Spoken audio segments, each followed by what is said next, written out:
inhalations and hot foot baths. She's even got one for making tinctures of vodka.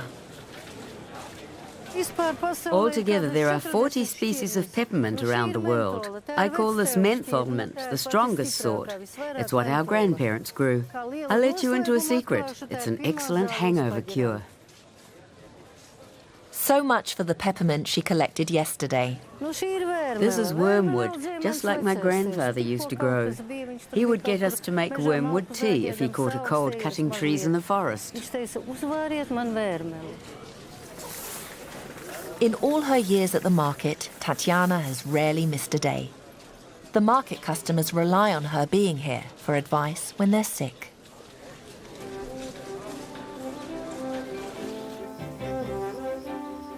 When Tatiana left her job as a nurse, she settled close to the forest where the herbs grow in abundance.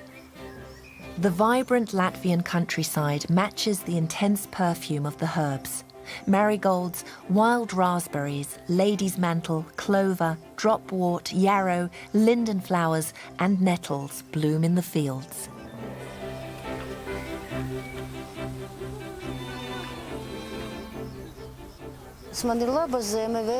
It's windy here and the soil is good. The richer the soil, the higher the value of the herbs. At the moment, Tatiana's fields are full of yarrow or milfoil, an antiseptic which is also good for insomnia. And she's got a good crop of chamomile, used for soothing sore skin or as a tea for indigestion, anxiety and headaches.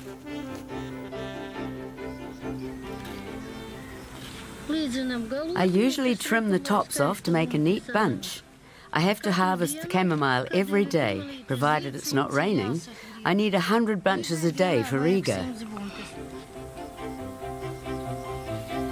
Milfoil is really popular in Latvia. It doesn't matter how much she collects, it's never enough. As the sun sets slowly over the countryside, the herbs and plants are taken into the sauna.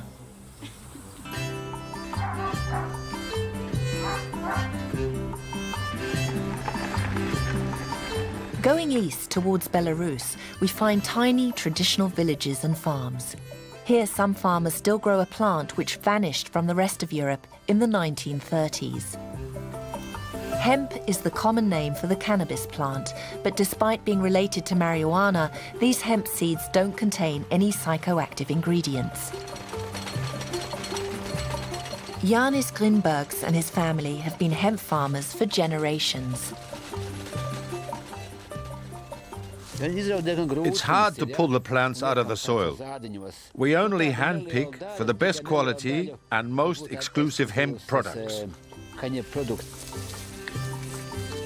Hemp can be turned into cloth, rope, paper and fuel, and the seeds themselves are healthy to eat. Hemp production has been abandoned across most of Europe because it's not considered commercial enough. You get the best hemp seeds if you pull the plant out with its roots and leave it outside or in a greenhouse. Then the seeds suck all the energy and goodness from the plant. Janis leaves the hemp to dry for a few days after it's been cut. He beats the seeds out by hand to see if they're dry enough.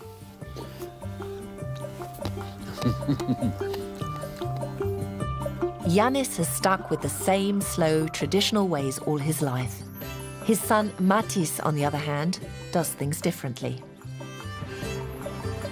Matis uses essentially the same method of production, but with modern technology. This new approach to hemp farming is commercially viable because the machines allow working on bigger areas. At last, the stems are gathered and taken to the dry barn, where they'll be processed. The seeds will be ripe in less than a week, depending on the weather. But if it rains, the harvest will be ruined, unless it's undercover.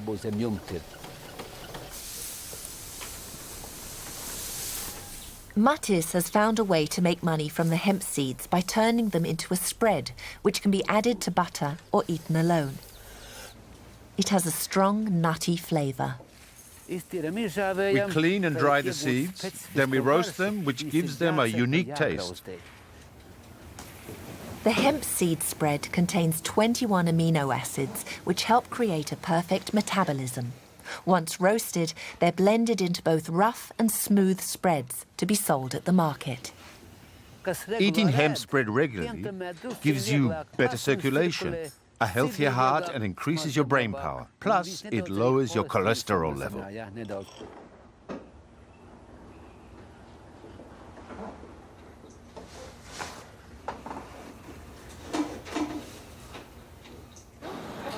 At the Central Tirgus, hemp butter and spread are sold alongside the dairy products. Can we taste it? Try the hemp butter and the pure hemp spread. Thanks.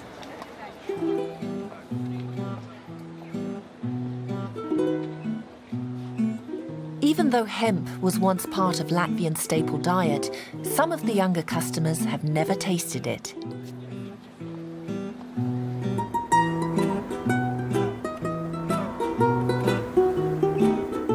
Of the 5 pavilions which make up Riga's central market, the one dedicated to meat is the biggest. During the Soviet era, all meat produced in Latvia was sold here. Even today, most farmers send their meat to this market. But before it can be delivered to the various stalls, the meat must be inspected for quality and given a stamp of approval.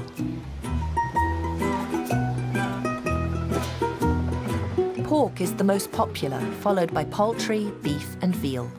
More recently, lamb has also been more in demand. On Jānis Sauka's family-run stall, they maintain the traditional, simple Latvian methods of preparing meat. They stick to a basic, no-frills approach. I've been a butcher for 20 years. I was only 14 when I started cutting and selling meat. I used to help my mum at the market in the early mornings before going off to school. This piece looks very nice. Is it big enough? Yes.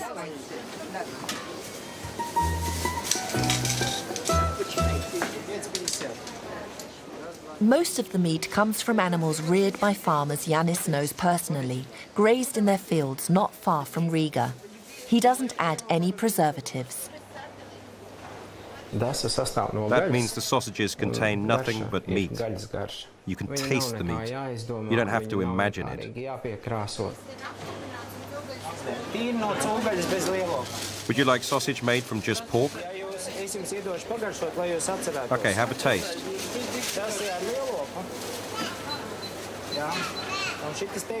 The other one was beef. Jānis's family stall sells probably the best sausages in town. They specialize in the most traditional milk sausages eaten by all Latvian children growing up during Soviet times. How about some milk fingers for the little one? This is for him. Here you go, young man. Take it.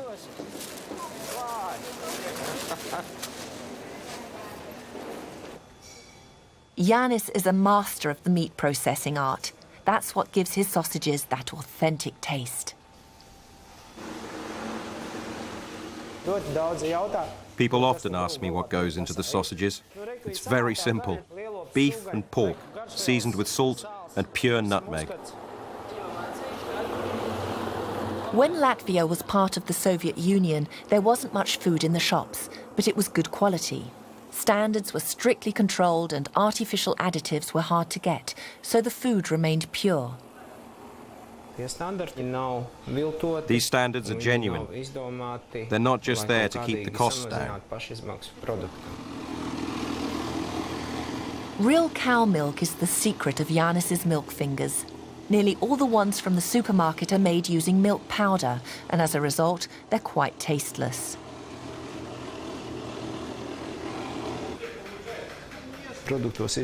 We only use fresh farm milk. It mustn't be lower than 4 to 4.5% fat. You can't replace that special taste with flavorings or chemicals.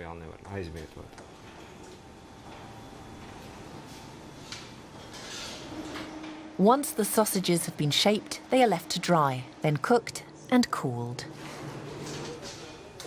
Just bring the water up to boiling point and pop the sausages in for a couple of minutes. That's all. They'll be really juicy and delicious. Milk fingers should never be cooked twice. You just need to warm them up to fully appreciate their subtle taste.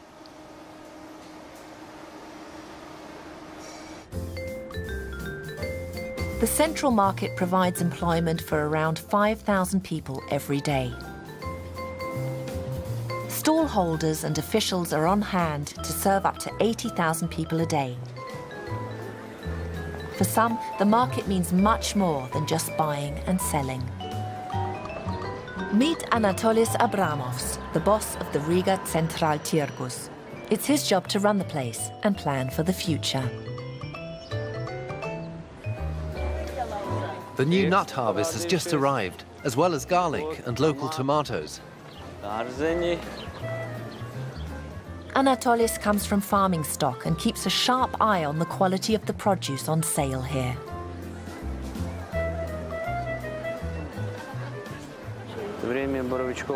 Has the penny bun season finished yet? Yes, the weather has changed fast. But they'll come back. These ones make a delicious sauce. In just a couple of hours, these stalls and passageways will be crowded with shoppers looking for food.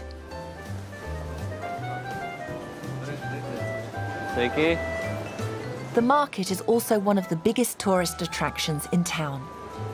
For Anatolis, it's a unique combination of vital food supplier to the city and historic UNESCO site. The Zeppelins were up to 37 meters high. Today, the buildings are not so tall because they go down 12 meters underground. The basement alone covers 2 hectares.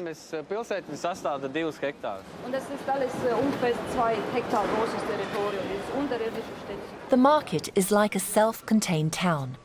During the Soviet era, it was the main trading center for the whole country. Underground, there's a fully functioning warehouse and all the technical facilities. Each pavilion has its main roads and squares with a pharmacy and newsstand. There's even a chapel for workers and shoppers in need of spiritual refreshment. The Kolkos, or Farmers' Collective House, is one of Riga's most outstanding landmarks. Nowadays, it houses the Latvian Academy of Science. From here, you get a stunning view of the market. Impressive, isn't it? You can see the whole area of the market is about the same as old Riga. Anatolis never stops making plans for the future. His latest scheme is to create a cultural center in the market.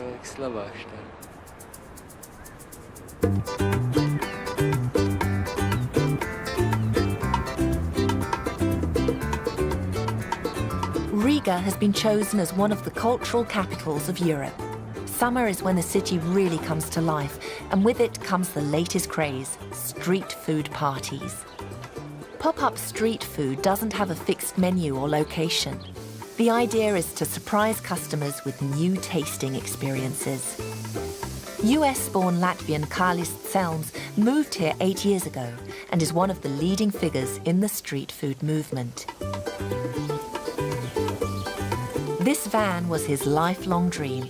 When Kārlis brought the van from the States 2 years ago, it became the first mobile restaurant in Latvia. We've got soup and dessert. A hot mousse served with or without alcohol. I wanted to show young people and chefs that you don't have to have a posh restaurant or fancy waiters to serve great food.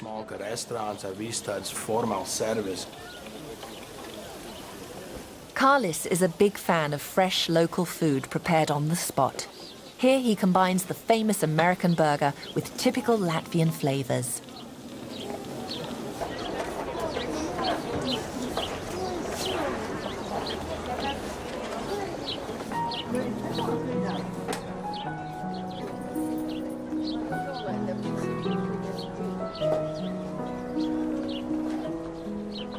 As a night person, Carlis is keen for us to experience his food heaven, the night market.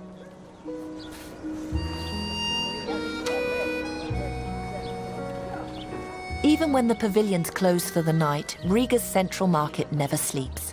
For farmers working in the fields by day, this may be their only chance to come to town, so a special area is kept open at night. The farmers can drive their cars and vans straight in to sell the crops they have just harvested.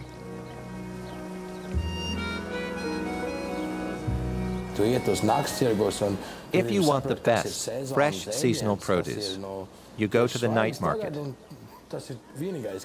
Nearly all the food on sale is of the highest quality.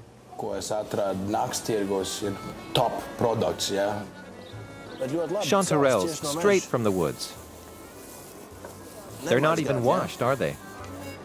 Whatever the weather, the night market serves people all year round. I came here once in the winter when it was around 15 to 20 degrees below freezing. I wanted to see if anyone was selling, and you know, it was full of people. You're not allowed to sell meat or dairy products here because there are no support services, but for the locally grown crops, it's the place to go. I can offer you something special, lemon and cinnamon basil. Cinnamon basil? That's interesting.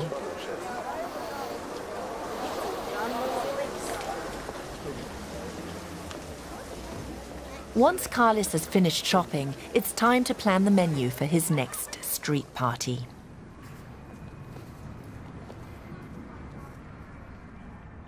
Riga has become a true European metropolis, a city that never sleeps and makes the most of the night.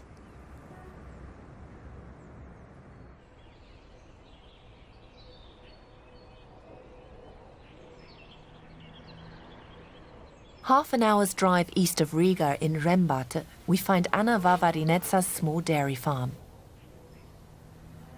Ukrainian by birth, Anna and her family moved to Latvia in 1976.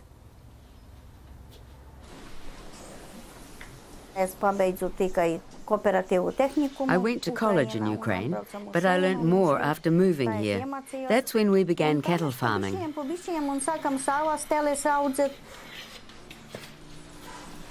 Anna's 45 cows have to be fed and milked every day of the year. It's a tough job, which may mean working through the night, especially in summer. Anna sells most of her milk, but keeps the creamiest to make the best curd and cream in town. The milk changes a lot from winter to summer. In summer, the cows are grazing in the meadows, and the grass is juicier, with more nutrients and protein.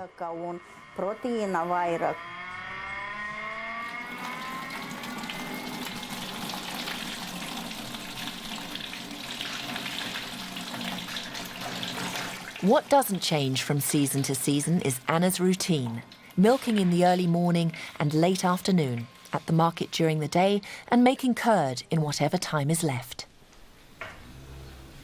We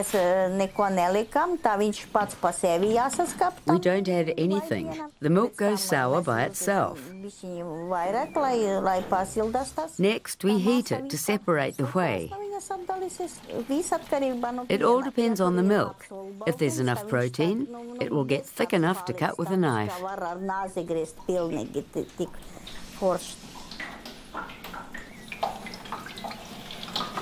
Finally, it's time for Anna to strain the fresh curds. She manages to produce around 30 kilos of curd each day.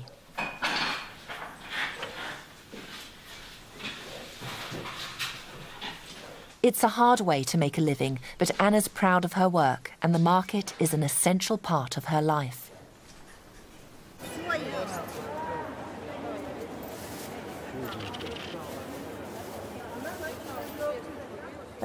Lots of people just sell, and others just bring their produce to market. I do both. I make the curd and sell it all by myself.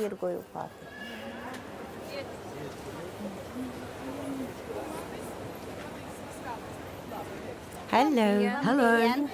I'd like some curd, please. Yes, please. Can I taste some? Yes, of course. What's the fat percentage? Between 2 and 5%. Well, that's just what I need for a cake. Curd that's juicy and not too grainy. Signe Meirana runs a website and writes articles and books on food and cookery. The Latvian curd cake will feature in this week's issue. Here in the market, I can taste the curds and go for sweeter or more sour. You can't do that in a supermarket. She tests the different ingredients and suggests the most appropriate ones for her readers. The sour cream looks at least 30% fat. It's 65%. Wow.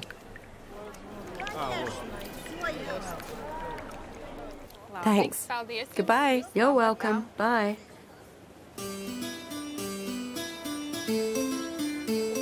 Signe's hugely popular website focuses on rediscovering traditional countryside Latvian recipes. There's nothing like Latvian curd in the rest of the world. Germans have quark, the Italians make ricotta, and the Brits have cottage cheese.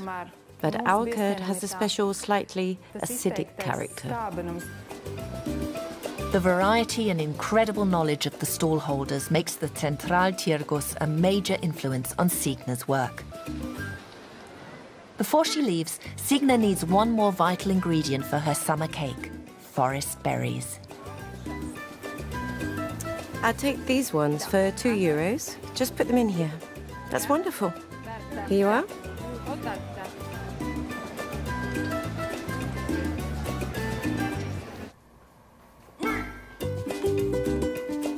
Back home, Signe tastes the different types of curd to find the one which has the most suitable texture and flavour for her cake. Armand, we need to take some photos of the curd now. Signe's husband Armand will take photos of her making the cake. The best curd for cakes and desserts has a taste which is subtle and slightly sweet. You can tell a lot from the consistency. The coarser it is, the milder the flavour. But you can only tell how sour it is by tasting.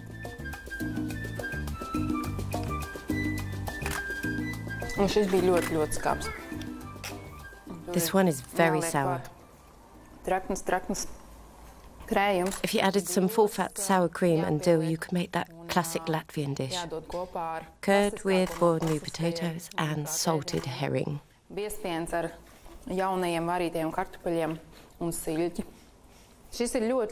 This one is very sweet. Kids would love it. Blend it lightly with some cinnamon and honey, and it would make a great dessert.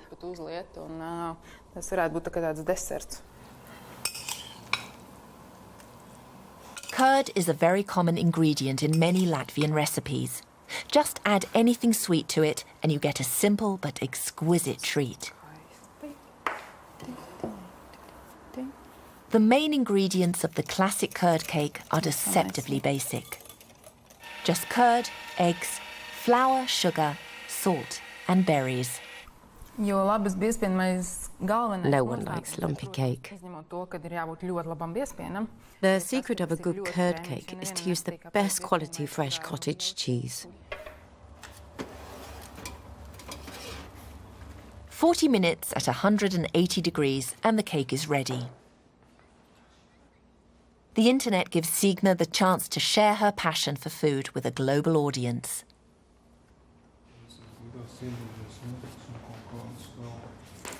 Sliced and decorated for the photo shoot, the cake looks fantastic. Through her website, Signe can now offer advice on the best curd to make the perfect, delicious, traditional Latvian cake. It's the combination of rural tradition with a modern urban twist that makes Latvia and Riga so fascinating. Chef Mārtiņš Silmais is one of the best at interpreting this fusion. I come from a small village.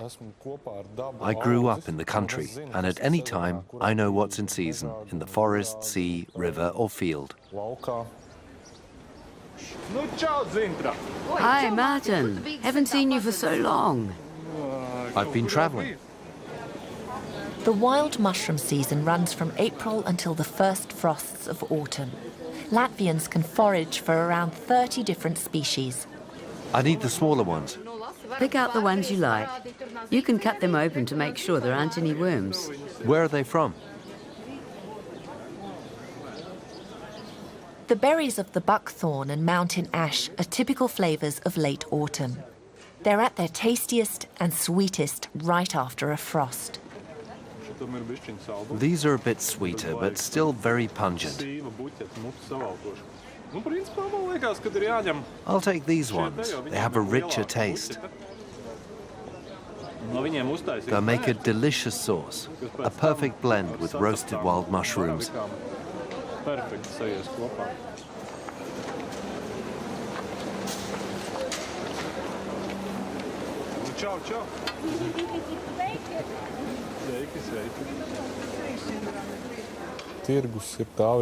I go to the market when I need inspiration. I'm like an artist who catches sight of a paint palette.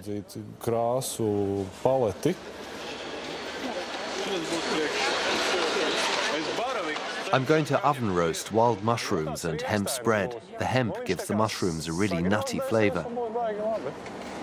Seriously? This comes from where I was born. This hemp comes from the parish next door to where I live.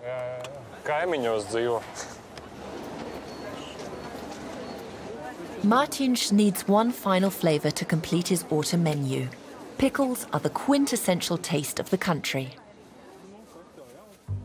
Have you got anything new? Will this be okay? How much is it? €2.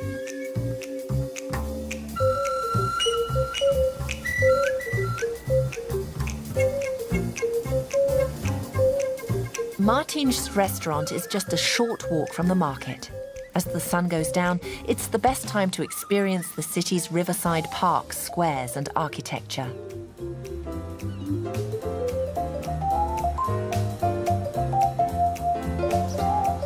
Three chefs work at the restaurant, which is located in the recently restored medieval city walls.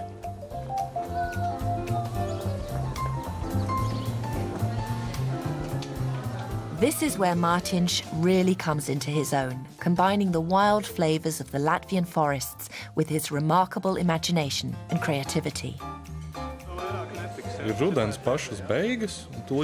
Autumn's nearly over and winter will soon be here.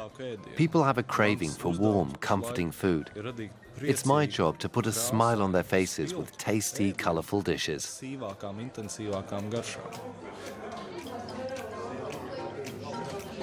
Mārtiņš serves his amazing creation on special paper. He combines oven-baked mushrooms with hemp seed butter, cabbage marinated in beetroot juice and horseradish, and a mountain ash sauce with heather honey, cranberries, olive oil and balsamic vinegar.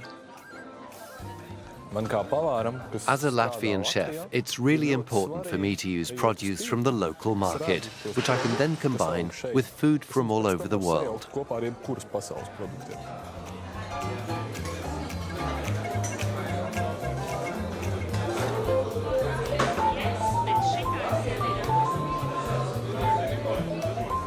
Mārtiņš's restaurant is attracting rave reviews, adding to the city's growing reputation.